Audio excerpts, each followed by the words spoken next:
মিয়ানমারের সীমান্তে নতুন করে হামলা না হলেও কক্সবাজারের টেকনাফ ও বান্দরবানের নাইখংছড়ি সীমান্তে স্থানীয়দের মাঝে এখনো আতঙ্ক কমেনি। উপজেলার মানুষের মাঝে আতঙ্ক বিরাজ করছে।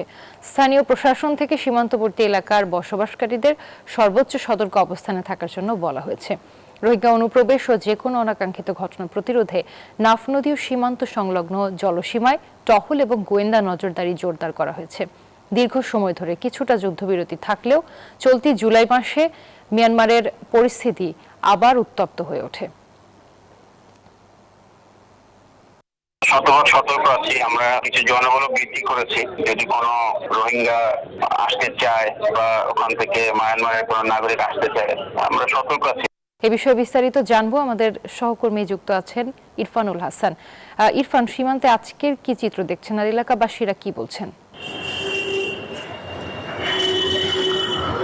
কক্সবাজার এবং বান্দরবনের সীমান্তবর্তী যে এলাকা মিয়ানমারের সাথে মিশেছে, সেখানে আসলে বেশ কিছুদিন ধরে সেখানকার সশস্ত্র গোষ্ঠী আরাকান আর্মি প্রায় 270 থেকে 71 কিলোমিটার এলাকা নিয়ন্ত্রণ নিয়েছিল।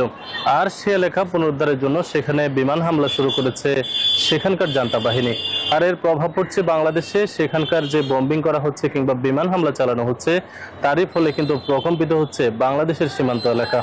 গত কিছুদিন আগে সেখানকার অভ্যন্তরীণ একটি সংঘর্ষে ছোড়া গুলিতে টেকনাফের এক শিশু নিহত হওয়ার পর থেকে আতঙ্ক আরো বেশি বেড়ে চলেছে।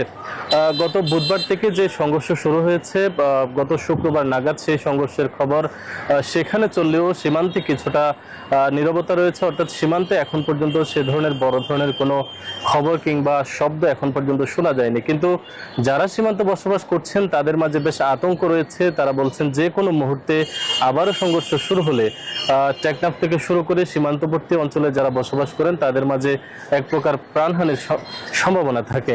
এদিকে বিজিবি বলছে যে এই ধরনের যে সংঘর্ষ শুরু হলে আসলে অনুপ্রবেশের যে শঙ্কা তৈরি হয়, সেই শঙ্কা রুখে দিতে বিজিবি ইতিমধ্যে সীমান্তে বেশ কড়াকড়ি নজরদারি রেখেছে। পাশাপাশি সমুদ্রপথে যাতে কেউ অনুপ্রবেশ করতে না পারে সেজন্য কোস্টগার্ডও সেখানে নজরদারি করছে। এই ছিল টেকনাফ সীমান্তের সবশেষ খবরাখবর। ইরফান, আপনাকে ধন্যবাদ।